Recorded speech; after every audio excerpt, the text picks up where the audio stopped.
नमस्कार दोस्तों, आज की इस वीडियो में मैं आपको बताऊंगा सबकॉन्शियस माइंड को रिप्रोग्राम करने के सबसे आसान तरीके के बारे में, जो कि बहुत ज़्यादा सिंपल है और इतना ज़्यादा सिंपल है कि दुनिया में कोई भी इसे आसानी से कर सकता है। और सबकॉन्शियस माइंड को रिप्रोग्राम करने के फायदे क्या है वो तो आप सभी जानते हो कि आप जिस भी डिज़ायर को अपनी लाइफ में मैनिफेस्ट करना चाहते हो, अगर आपका सबकॉन्शियस माइंड रिप्रोग्राम हो जाता है तो उस चीज़ को वो रियलिटी में कन्वर्ट कर देता है। यानी power of your subconscious mind के हिसाब से देखा जाए तो सबकॉन्शियस तक जब हम कोई बात पहुंचाते हैं और जैसे ही सबकॉन्शियस उस बात को एक्सेप्ट करता है तो उसे वो रियलिटी बनाने का काम स्टार्ट कर देता है। जिसका मतलब ये है कि आपके सबकॉन्शियस माइंड को ये नहीं पता कि आपकी करंट रियलिटी क्या है। आपकी करंट रियलिटी वो वही समझता है और उसे ही रियलिटी बनाता है जो थॉट्स आपके माइंड में हर दिन चल रहे होते हैं हमेशा, और वही आपकी लाइफ की सारी चीज़ों के कारण बनते हैं, अच्छे के भी बुरे के भी।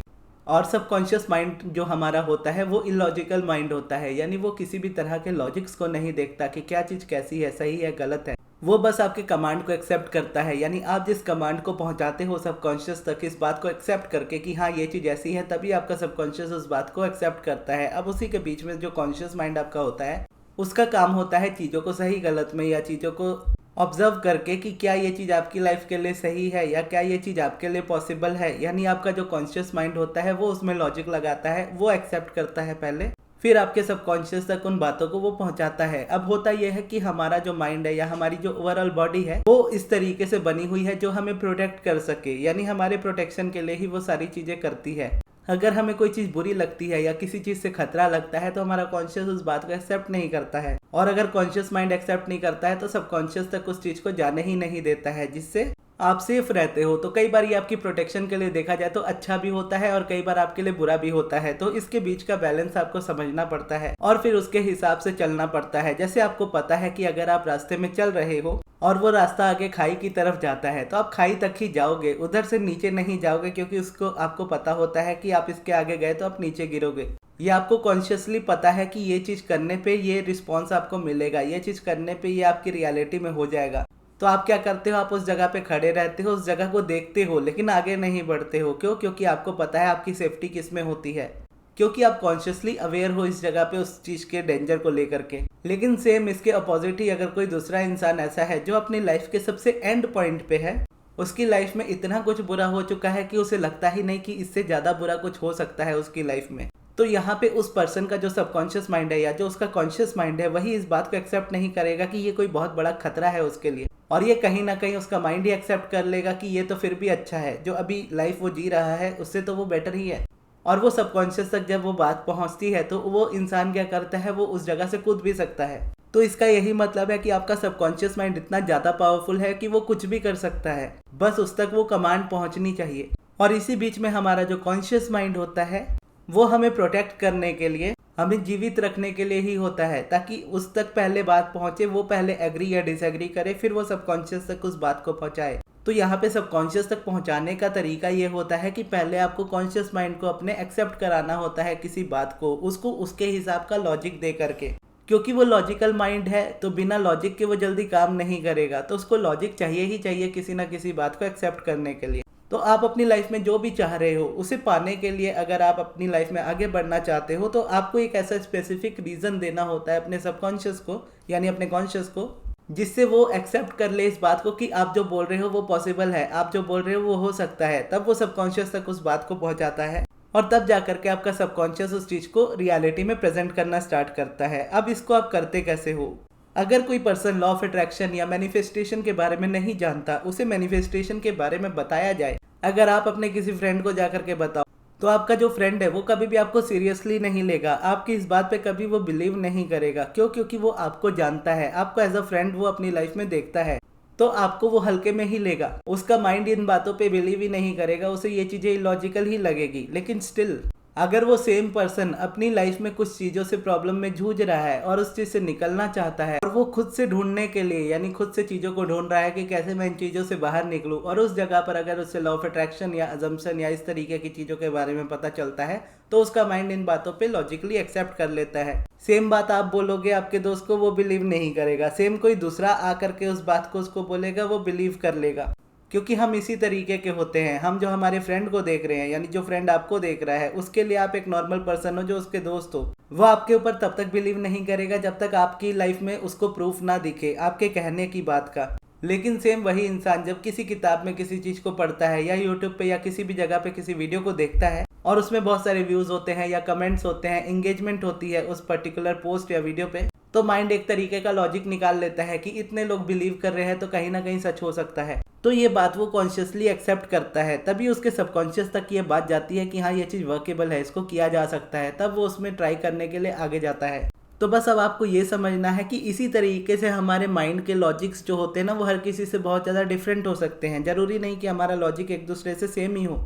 अब जब मैंने पहले लॉ ऑफ अट्रैक्शन फॉलो करना स्टार्ट किया था, कभी भी रिजल्ट नहीं मिलते थे, लेकिन जब अब्राहम हिक्स को पढ़ना स्टार्ट किया और मेडिटेशन स्टार्ट किया या अब्राहम की टीचिंग्स पे मुझे बिलीव हुआ। तो क्यों बिलीव हुआ? क्योंकि लॉ ऑफ अट्रैक्शन को जिस तरीके से मैं फॉलो करता हुआ आया था, हर तरीके से फॉलो किया था, और जिस भी तरीके से मैंने फॉलो किया था, अब्राहम का टोटली उससे डिफरेंट तरीका था, जो तो सुनने में बहुत ज़्यादा सिंपल था, इजी टू अंडरस्टैंड था, और कभी मैंने यूज़ नहीं किया था। तो एक तरीके का आप देख लो मेरे लिए न्यू था। अब न्यू था तो मेरे माइंड को लगा कि इतना कुछ मैंने करके देख लिया, उनसे नहीं हुआ, तो इससे तो एटलीस्ट हो जाए कि सब कुछ करके देख लिया, अब मेडिटेशन भी कर लेते हैं। और फिर मेडिटेशन के बारे में, मेडिटेशन क्यों करना है, इतनी सारी चीज़ें जब अब्राहम ने उसके बारे में बताई तो वो बातें मुझे बहुत ज़्यादा लॉजिकल लगी। तो जब लॉजिकल लगी तो उस हिसाब से फिर मैंने उसको सबकॉन्शियस तक पहुंचा दिया, और फिर उसके बाद वो एक्शन में आनी स्टार्ट हो गई, यानी फिर मैं अपने मेडिटेशन को कंटिन्यू करने लगा। और क्योंकि मैं कंटिन्यू करने लगा तो वो रियलिटी में मेरे चेंज लाना ही था उस चीज़ को, तो वो आने लगा।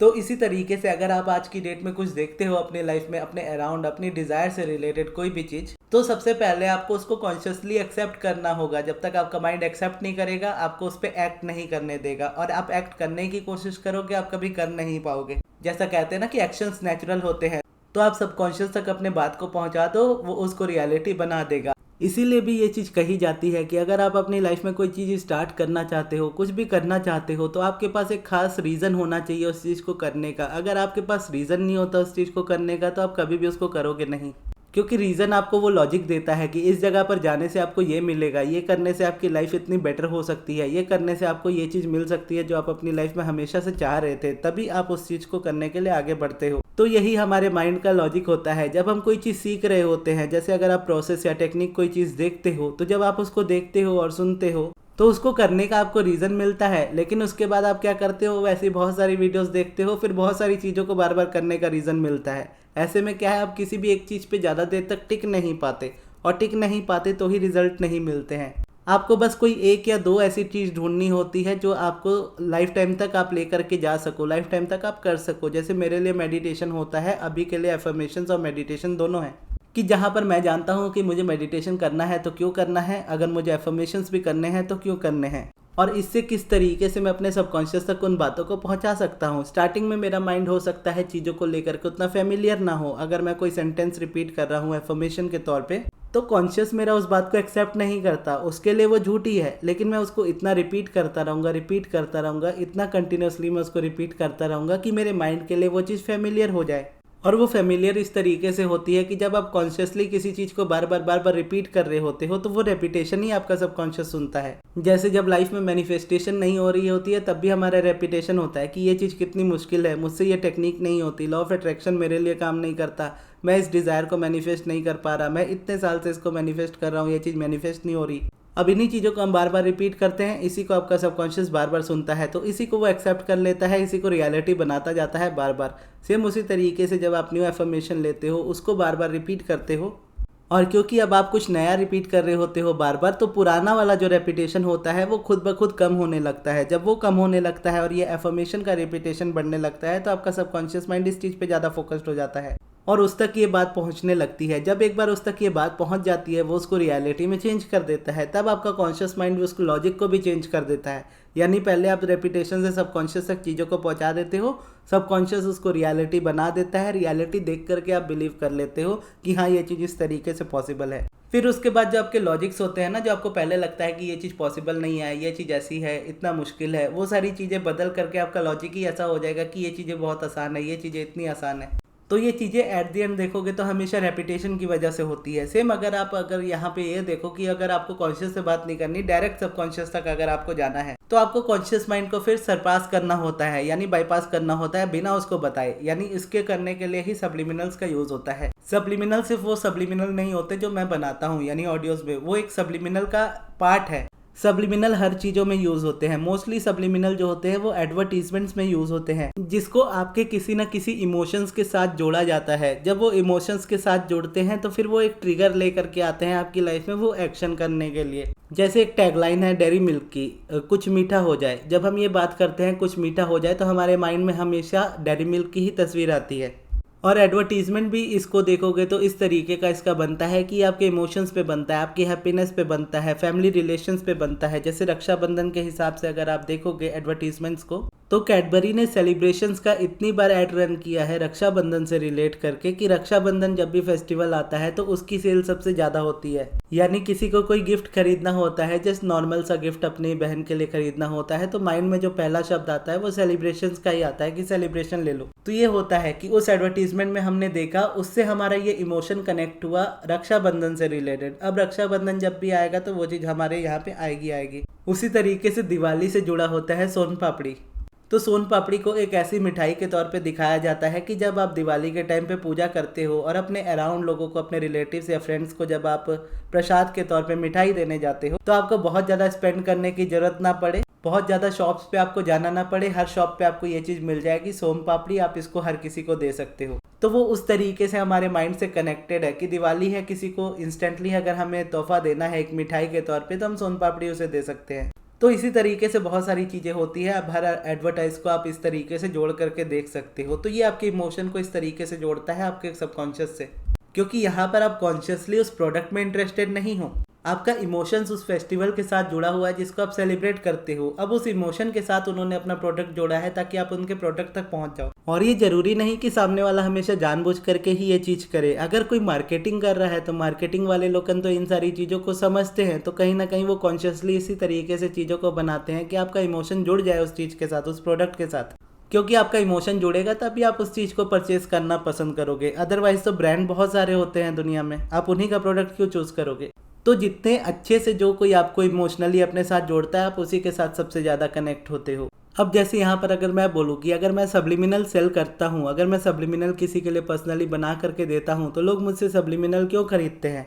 क्योंकि जो कोई भी पर्सन मुझसे हो, अगर वो पर्सनली सब्लिमिनल खरीद रहा है या मेरे चैनल का सब्लिमिनल सुन रहा है, उस जगह पर उस सब्जेक्ट के साथ वो इमोशनली अटैच्ड होता है और उसको ये एक होप होती है कि ये एक रास्ता हो सकता है जहाँ से मुझे वो चीज़ या वो इंसान मिल सकता है जो मैं चाहता हूँ मेरी लाइफ में।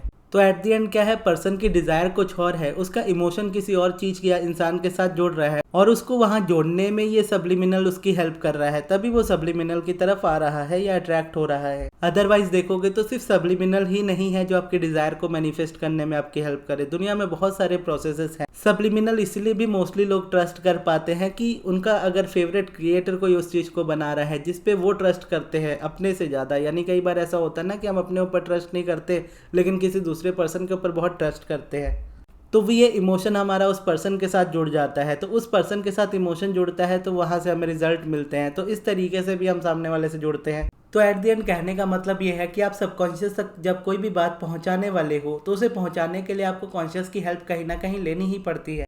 सब्लिमिनल में भी अगर आप देखोगे तो सब्लिमिनल डायरेक्ट आपका सबकॉन्शियस माइंड सुनता है, कॉन्शियस नहीं सुनता है। लेकिन स्टिल कॉन्शियस माइंड किसी चीज पे या किसी इंसान पे ट्रस्ट करता है, सामने वाले पर्सन पे ट्रस्ट करता है, तो वो ट्रस्ट ही एक वजह बनता है। यानी आपके कॉन्शियस ने इस बात को एक्सेप्ट किया है कि सामने वाला पर्सन ट्रस्टवर्दी है, इसीलिए मैं उसका सब्लिमिनल सुन रहा हूँ। अगर आप ये कॉन्शियसली अपने आप को इजाजत देते हो तो इसका मतलब ये होता है कि आप सब्लिमिनल को ये इजाजत दे रहे हो कि मेरे सबकॉन्शियस तक तुम अब जा सकते हो। अगर आप कॉन्शियसली किसी पर्सन को अलाउ नहीं करते कि मुझे तुम पे ट्रस्ट नहीं है, तो आप उसका सब्लिमिनल सुन भी लोगे ना तो आपका कॉन्शियस माइंड उसको सबकॉन्शियस तक जाने ही नहीं देगा। तो इसीलिए वो ट्रस्ट कहीं ना कहीं आपके इमोशन से जुड़ता है।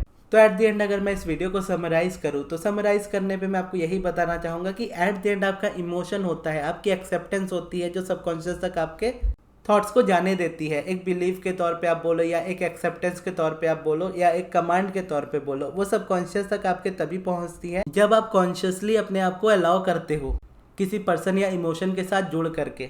तो अब अगर कभी भी आपको सबकॉन्शियस माइंड रिप्रोग्राम करना हो, आपको बस इसी तरीके से उस जगह पे देखना है कि किस तरीके से आप इमोशनली जुड़ रहे हो उस चीज़। क्या वो प्रोसेस पे ट्रस्ट है या पर्सन पे ट्रस्ट है, या जो इंसान उस बात को बता रहा है उसकी बातों में लॉजिक है या उसकी बातों में दम है। फिर जब आप चूज कर लेते हो, उसके बाद जो आपको चाहिए होता है वो होता है रेपिटेशन। जैसे एडवर्टीजमेंट की ही अगर आप बात करो, एक ऐड आपको एक बार नहीं दिखता, एक ऐड कितने समय तक के लिए रन होता है और कितनी बार आपको सेम ही ऐड बार बार देखने को मिलता है। तो जिसका मतलब ये होता है कि वो ऐड वाले भी जानते हैं कि आपको वो बार बार दिखाया जाएगा, तभी आपका माइंड उस बात को एक्सेप्ट करेगा। तो ठीक उसी तरीके से अगर आप सब्लिमिनल भी सुनते हो तो डेली बेसिस पे आपको सुनना है, मेडिटेशन भी करते हो तो डेली बेसिस पे आपको मेडिटेशन करना है, एफर्मेशन करते हो तो डेली बेसिस पे करना है। क्योंकि जब तक आप अपने आप को इतना रिपीटेशन नहीं दोगे उस न्यू चीज़ का, तो जो आपका सबकॉन्शियस माइंड है उस तक ये बात पहुंच ही नहीं पाएगी। तो जब ये बात आपके सबकॉन्शियस तक पहुंचेगी तो मैनिफेस्टेशन होनी ही होनी है। तो ये थी हमारी आज की वीडियो। आपको ये वीडियो कैसी लगी कमेंट्स में जरूर बताइएगा, और इस वीडियो को यहाँ तक देखने के लिए बहुत बहुत धन्यवाद।